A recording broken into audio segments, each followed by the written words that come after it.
Masalah ekonomi menghantui seorang pria di Manado, Sulawesi Utara sehingga ia tega menjual pacar sendiri ke pria hidung belang. Informasi tindak pidana perdagangan orang atau TPPO ini berhasil dibongkar oleh Polsek Mapanget.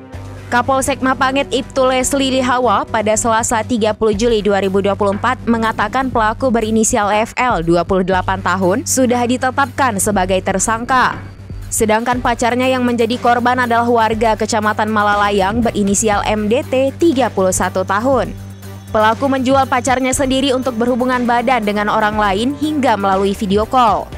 Modus digunakan dengan cara mengajak pelanggan lewat grup Facebook yang dibuat oleh pelaku. Pelaku memasang tarif mulai dari Rp500.000. FL telah melakukan aksinya sejak Februari 2024.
Download Tribun X sekarang, menghadirkan lokal menjadi Indonesia.